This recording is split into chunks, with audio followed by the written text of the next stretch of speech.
Hi guys, welcome back to my YouTube channel bittu blog. তো বহুত দিন হ'ল গাইজ মই ভিডিঅ' দিব পৰা নাছিলোঁ বিকজ মোৰ মানে পাৰ্চনেল কিছুমান প্ৰব্লেম আছিল যাৰ কাৰণে ভিডিঅ' দিব পৰা নাছিলোঁ। তো এতিয়াৰ পৰা ট্ৰাই কৰিম উইকলি এটা ভিডিঅ' দিবলৈ আৰু ভিডিঅ'টো আজি স্কিপ নকৰিব, চাই থাকক। আজি এটা ভাল ঠাইলৈ যাই আছোঁ, যিটো ঠাই মানে বহুতে চাগে নাজানে আৰু ময়ো গম পোৱা নাছিলোঁ। তো আজি ডিম্পুৰ ভিডিঅ' চাই কিনে গম পালোঁ ঠাইটো মোৰ বহুত ভাল লাগি গ'ল। তো সেইকাৰণে আপোনালোকক দেখাম বুলি মোৰ ভিডিঅ'ত থৰে। তো আজি যাই আছোঁ, তো বলক ভিডিঅ'টো আৰম্ভ কৰোঁ।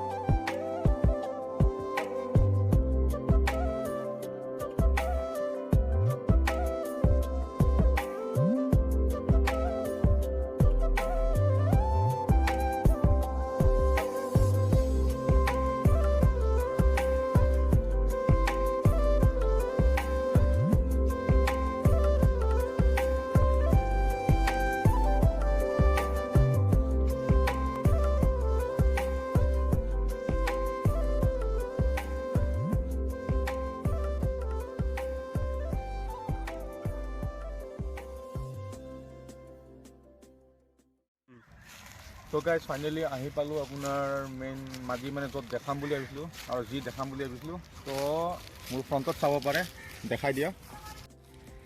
তো যেতিয়া আপোনাৰ শৰাইঘাট নাছিল ন, তো তেতিয়া আপোনাৰ এইটো ষ্টেশ্যন আছিল আৰু শৰাইঘাট অহাৰ পিছত আপোনাৰ এই ষ্টেশ্যনটো বন্ধ হৈ গ'ল।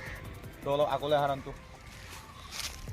আৰু এটা গাইজ এইটো মোৰ ফ্ৰেণ্ড ৰানটো, ফ্ৰেণ্ড মানে মোৰ ভাইটি হয়। তো ৰানটো কেনেকুৱা লাগিছে আহি কিনে? জায়গাটো বঢ়িয়া, ভাল ন? ভাল লাগিছে। তো আহা চাওঁ অলপমান।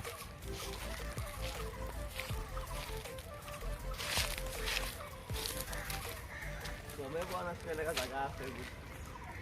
গম পোৱা নাছিলে মই আজি মানে কি ক'ম আৰু, দেখা পালোঁ ডিম্পুৰ ভিডিঅ'ত। তো সেইকাৰণে আহি গ'লোঁ চাব। আৰু এইটো দেখিব পাৰিছে, এইটো আপোনাৰ টিকেট কাউণ্টাৰ চাগে। তো এইটো টিকট কাউণ্টাৰ আছিল, বৰ্তমানটো খালী, একো নাই ভিতৰত, একো নাই, ব্লেংক চব। তো বলক আৰু এইটো চাওক না গাইজ, চিধা চিধি আপোনাৰ এইটোৱে হ'ল ষ্টেশ্যন আৰু এইপিনে আপোনাৰ ব্ৰহ্মপুত্ৰ আৰু এইপিনে আপোনাৰ আমাৰ শৰাইঘাট। মানে যেতিয়া এইখন হৈ গ'ল তেতিয়া এইটো বন্ধ হৈ গ'ল। তো গাইজ ইয়াতে আপোনাৰ এখন চাৰ্ট এখন লগোৱা আছে। তো ইয়াত কোনটো সময়ত কি হৈছিল তাৰে মানে বিৱৰণ অলপমান দিয়া আছে। তো আহকচোন চাই লওঁ। তো এইখন দেখিব পাৰিছে, ইয়াৰ কিছুমান ফটো দিয়া আছে সেইটো সময়ৰ, মানে যেতিয়া আপোনাৰ গান্ধীজী ষ্টেশ্যনটোত আহিছিল। আৰু গান্ধীজী আপোনাৰ এই ষ্টেশ্যনটোত 4 বাৰ আহিছিল। তো ইয়াত লিখাই আছে এই ষ্টেশ্যনটোত ৰাষ্ট্ৰপিতা মহাত্মা গান্ধী 1921 চন, 1926, 1934, 1946 চনত অসমলৈ কৰা 4 বাৰ ভ্ৰমণৰ সাক্ষী আছিল এই ষ্টেশ্যনটো। তো ইয়াত বঢ়িয়াকৈ ফটোবোৰ এনেকৈ লগোৱা আছে সেইবোৰ হিচাপত। আৰু আপোনাৰ 59 বছৰ আগতে 1963 চনৰ 7 জুনত ষ্টেশ্যনটোত আপোনাৰ অন্তিমখন ৰেলৰ আগমন হৈছিল। মানে যেতিয়া শৰাইঘাট দলংখন ৰেল যাতায়াতৰ বাবে 1963 চনৰ 8 জুনত মুকলি কৰা হৈছিল। এইখিনি আৰু আপোনাৰ। তো গাইজ বিশেষ একো নাই আৰু এইখিনিয়ে আছিল আপোনাৰ ষ্টেশ্যনটোৰ বিষয়ে। আৰু দেখিব পাৰিছে আপোনাক দেখাই দিয়া অলপ ওপৰলৈ। টিংবোৰ ফাটি গৈছে অলপমান, মানে অলপমান বুলি অলপ নহয় আৰু মানে লাহে লাহে মানে মামৰ ধৰিছে আৰু।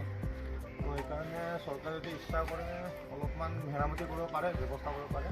তো সেইখিনিয়ে চৰকাৰলৈ এটা অনুৰোধ থাকিল সৰু মোৰ ফালৰ পৰা। আৰু বাকী